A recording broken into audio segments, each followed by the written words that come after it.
Hola a todos, buenos días, buenas tardes o buenas noches, sea el momento en el que están viendo este video. Mi nombre es Martín Corín y una vez más nos encontramos en nuestro canal IF Investigaciones Forenses. Tal como decimos siempre, y antes de comenzar con el tema estipulado para el día de la fecha, recordá, si no lo hiciste al momento, que podés suscribirte dándole clic justamente al botón de suscripción y recordá que esto no significa ningún tipo de gasto para vos, simplemente es gratuito, pero a nosotros nos ayuda muchísimo para poder crecer en nuestro canal. Dicho esto, vamos a comenzar con el tema que hemos planificado para la exposición del día de la fecha. Hoy vamos a analizar el comportamiento de las manchas hemáticas que encontremos en el lugar del hecho. Aquí hago un parate. ¿Por qué? Es importante, y tal como lo hemos mencionado en varios de nuestros videos, que nosotros en el lugar del hecho hagamos alusión a este tipo de manchas o de máculas que encontramos justamente como manchas o máculas de coloración pardo rojizo. Otra de las expresiones típicas, como ya lo hemos mencionado, es la de PTH, la de presunto tejido hemático. ¿Por qué? Bueno, esto justamente lo hemos desarrollado y significa que en el lugar del hecho yo no tengo los recursos para poder validar in situ, es decir, en ese preciso lugar, de manera fehaciente y categórica, que se trata de sangre. Es decir, que por eso lo voy a trabajar en su grado de potencial como una presunta mancha de tejido hemático. ¿Y en qué momento vamos a confirmar justamente que son manchas hemáticas? Bueno, nosotros nos vamos a encargar de recolectar en el lugar del hecho las muestras y una vez que la derivemos al laboratorio químico, allí se realizarán los estudios correspondientes para, con certeza, poder decir sí, son manchas de tejido hemático, son manchas correspondientes a sangre humana y de tal grupo o factor e incluso después, ¿por qué no?, llevarlo a un estudio de ADN. Más allá de esta denominación que nosotros efectuemos formalmente sobre este tipo de manchas, como hemos dicho, manchas de coloración pardo rojizo o bien manchas de presunto tejido hemática, para nosotros son manchas de sangre. ¿Qué significa esto? Más allá de que nosotros no podamos confirmarlo, como decíamos, de manera fehaciente o categórica, es decir, que no tenemos ningún tipo de certeza sobre si esas manchas son verdaderamente de tipo hemáticas, las vamos a considerar como si fueran. No solamente esto significará un protocolo básico en términos de lo que es justamente las muestras biológicas con las que nosotros trabajamos, sino que además la recopilación de estas muestras, es decir, no solamente su obtención, sino el contexto en el que las hallemos, va a ser muy importante. Bueno, ¿y por qué son tan importantes estas manchas en el lugar del hecho? Bueno, porque justamente van a establecer o van a permitir darnos a entender qué es lo que allí ha ocurrido. Esto significa que nosotros, leyendo el comportamiento de esas máculas o de esas manchas, vamos a poder recrear la dinámica llevada a cabo en ese lugar. Siempre que tengamos manchas hemáticas, significa que alguien está lesionado. Es por eso que hoy vamos a analizar el comportamiento de las máculas. Estas máculas o estas manchas pueden llegar a tener dos comportamientos básicos, esenciales o genéricos. Estos son, por un lado, el comportamiento estático y por el otro lado, el comportamiento dinámico. Esto significa que a través de una mancha hemática nosotros podemos establecer si, por ejemplo, la persona que estaba lesionada se encontraba quieta en el lugar, es decir, que la mancha va a tener un comportamiento estático, o bien si la persona que estaba lesionada se movía, se desplazaba o, por qué no, había realizado algún tipo de golpe, extensión sobre la mano, por ejemplo, que puede haber llegado a tener lesionada, y eso se ve evidenciado o representado en la mancha. Para poder recrear un poco esta situación y poder demostrártelo, porque mucho más fácil sería para mí mostrártelo a través de distintas fotos, ¿por qué no incluso con fotos tomadas en el lugar del hecho? Y sería sin lugar a dudas bien gráfico. Ahora bien, yo quiero que vos veas la dinámica de acción de esto. Es decir, que no solamente puedas observar una fotografía, sino cómo se desarrolla. Bueno, para poder demostrarte esta dinámica tuve que realizar sangre artificial. Lamentablemente no encontré ningún voluntario que quiera donar sangre para poder efectuar este experimento. Es por ello que recurrí a determinadas cosas que por ahí tengo en casa, como ser témpera de color rojo, por el otro lado tinte o como puede ser considerado como colorante vegetal que se utiliza para los alimentos. Por el otro lado utilicé un poco de maicena, dado que justamente si nosotros vamos a ir agregando agua, que es el último de los ingredientes que aún no te he mencionado, nos va a quedar algo demasiado aguachento. Y nosotros lo que queremos es que justamente, como lo es la sangre, tiene un comportamiento bastante específico. Es decir, tiene una densidad muy propia, bastante difícil incluso de recrear para que nos quede de manera exactamente igual. Una vez que tenemos la sangre artificial, lo que vamos a proceder es con el experimento. ¿En qué consiste el experimento que vas a ir observando detrás mío y que yo te voy a ir mencionando? Bueno, lo primero que hicimos fue agarrar un sorbete, realizamos justamente una leve succión para obtener un volumen bastante importante en el mismo y retuvimos con la parte superior.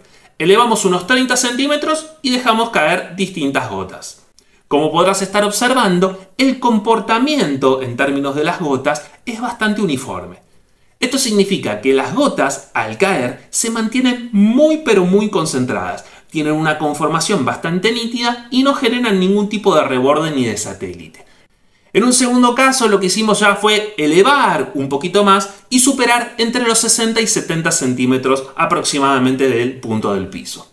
En este caso, como podrás estar observando, ya las gotas empezaron a comportarse de una forma distinta. Empezaron a generar como un reborde o un ribete y además empezaron a efectuar pequeños satélites. Estos satélites son como microgotas que se desprenden de las grandes gotas. Es decir, la gota impacta y proyecta pequeñas partículas de su elemento componente a unos centímetros aproximadamente de lo que es la distancia de la primera gota efectuada. Lógicamente, acá ya no hay un comportamiento tan uniforme de lo que es. Si bien todavía se mantiene la estructura general de lo que refiere a la forma, ya empezamos a ver que se empieza a distorsionar. ¿Qué es lo que pasó en la última situación? Es decir, cuando ya elevamos por encima de los 75, ya rondando superior a los 80 o 90 centímetros. Bueno, ya el comportamiento es totalmente distinto. Ya estos bordes o estos justamente ribetes, lo que sería la parte externa de la mácula o de la gota, empiezan a tener justamente un comportamiento mucho más aleatorio. Es decir, se empiezan a expandir de una forma mucho más marcada y esos microsatélites que nosotros habíamos mencionado, es decir, esas microgotas que se desprenden de la, podríamos llamarlo, gota madre, ¿sí? De alguna forma, se hacen mucho más notorios. Bueno, ¿para qué es importante justamente tener este relevamiento en términos del comportamiento hemático? En este caso, por ejemplo, que me ha tocado trabajar, que esta persona se había autoinfligido cortes en su muñeca, ¿sí? En una técnica naturalmente de autolesionarse. ¿Qué es lo que ocurría? Dentro de lo que refiere a la dinámica, como había mencionado, había gotas por doquier. Pero justamente algunas eran bien estáticas, como estas que estamos mostrando, y era coincidente la altura de la víctima y las lesiones que tenía en la muñeca con el comportamiento de este tipo de gotas. Es decir, yo lo que puedo llegar a denotar si esa persona, supónganse, en una dinámica de querer justamente agarrar un elemento o, por qué no, de querer abrir una puerta, realiza un movimiento en el cual asciende unos centímetros más de lo que sería justamente la zona en la que está lesionada, y ahí yo voy a observar un comportamiento distinto o anómalo en lo que refiere a esta altura. Es decir, al elevar el brazo, esos centímetros de diferencia se van a ver registrados o se van a ver evidenciados en la mácula. Parece que esto sería intrascendente, pero nosotros de esa forma podemos descartar, ¿por qué no?, la participación de un tercero en el lugar del hecho. Podemos recrear cómo fue la dinámica de acción que llevó a esta persona a poder autoinfligirse justamente la lesión con la otra mano, cómo fue la dinámica posterior, hacia dónde fue, con qué otros elementos interactuó, y de esa forma vamos a poder darle un cierre en términos de la recreación o de la dinámica efectuada en el lugar del hecho. ¿Pero este es el único tipo de mácula que podemos tener? No, como te había dicho, el otro tipo de comportamiento es el comportamiento dinámico. Es decir, que la mácula ya no va a tener esta conformación nítida y netamente esférica, sino que va a adoptar cierta tendencia hacia un lado, que es naturalmente lo que imprime la dinámica. ¿Por qué esto sea así? Bueno, naturalmente, por un proceso físico de inercia, cuando la gota o la mácula caen y toma contacto con la superficie en la cual queda impactada, en este caso el piso, va a desplazarse porque tiene naturalmente que seguir con esa energía. Ese desplazamiento va a efectuar una conformación distinta a la que habíamos visto en el goteo estático, en donde teníamos prácticamente un círculo, más allá de lo que tenía que ver con el festioneado de sus bordes, según la altura en la cual se había realizado. En este caso tenemos una tendencia hacia uno de los lados. Este tipo de máculas o este tipo de comportamientos es muy importante a la hora, por ejemplo, de una riña, de una lucha entre dos personas en las cuales se puede establecer quién era el atacante, quién era el que se había defendido. Naturalmente, si hay dos lesionados y los dos tienen o generan una proyección hemática, es decir, ambos tienen lesiones en distintos lados del cuerpo que nosotros después podemos recrear, ¿no?, el médico legista, y dependiendo de las alturas y las formas, vamos a poder establecer si en este caso justamente las personas están vivas y pueden establecer justamente un testimonio, esto es coincidente con lo que marcan, o bien si las personas no están vivas, vamos a poder recrear justamente toda esa situación y de esa forma darle sentido a lo que es naturalmente la secuencia fáctica o la reconstrucción del hecho en sí mismo. Lógicamente, bajo este tipo de comportamientos hay otras tantísimas variables que tenemos que tener en cuenta. ¿Por qué? No solamente va a depender la velocidad en la cual se ha generado la proyección. Por ejemplo, si yo estoy lesionado en mi mano y yo realizo una proyección, no es lo mismo que lo haga a una velocidad leve o a una velocidad rapidísima. La proyección va a ser mucho mayor. Es decir, la velocidad que se va a impactar o que se va a imprimir dentro de lo que tiene que ver justamente el comportamiento hemático va a ser directamente proporcional a la dinámica que tenía justamente el miembro. Por otro lado, la forma en la que impacte con la superficie, es decir, el ángulo de incidencia, también va a ser determinante. Por eso es mucho más complejo analizar las máculas del tipo dinámico que aquellas que son del tipo estática. Bueno, estos no son los únicos comportamientos que nosotros podemos encontrar en lo que refiere justamente a las manchas hemáticas. ¿Por qué? Porque también hay otros tipos. ¿Cuáles son? Bueno, tenemos en principio esta situación. Estos son microgotas o micropartículas.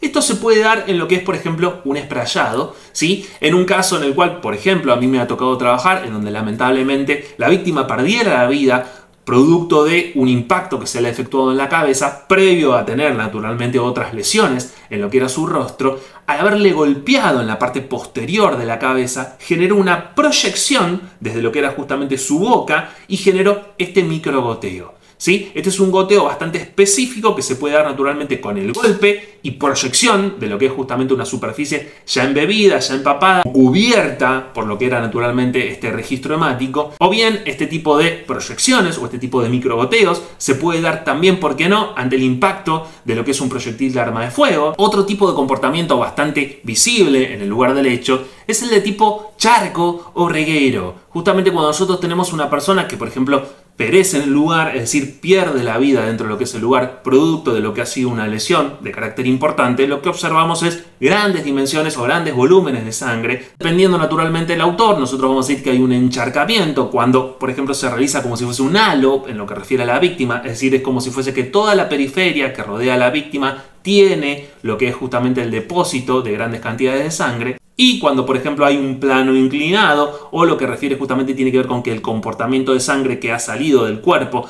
se va corriendo hacia determinada superficie, por ahí podemos llegar a encontrar esta denominación como reguero hemático. Esto es muy importante de analizar porque allí nosotros podemos encontrar si es que, primero, la persona fue lesionada y quedó en el lugar, si es que la misma persona generó un corrimiento, o bien, ¿por qué no?, un tercero, a posteriori de haber lesionado o de haberlo encontrado, generó algún tipo de movimiento sobre la víctima. Es muy importante analizar estas cuestiones y ¿cómo las vamos a fijar? Bueno, como siempre mencionábamos, primero que nada fotográficamente. Eso mismo después se debe de ver impactado en lo que tiene que ver el plano, no solamente en lo que es el lugar en el que estaba, sino también la dirección enmarcada. Lógicamente después nosotros tomaremos las muestras y teniendo la conjunción de todas estas cuestiones vamos a poder recrear a posteriori de tener la confirmación del laboratorio de que esto es sangre humana, conjunto a lo que es el informe del médico forense o el médico legista si es que tenemos lesionados o bien si tenemos víctimas fatales, todo lo que habíamos mencionado anteriormente. Como había dicho oportunamente, la recreación a través de las manchas hemáticas en el lugar del hecho es una de las cosas más importantes y por eso tenemos que prestarle muchísima atención y destinarle el tiempo en el lugar del hecho que sea necesario para poder recopilar toda esta información. Espero que te haya gustado el contenido que trajimos para vos en el día de la fecha y como siempre te decimos, si aún no lo has hecho, te pedimos que te suscribas, que le des like a la publicación y que comentes sobre la publicación si es que tenés algún tipo de inquietud sobre todo lo que hemos ido enmarcando.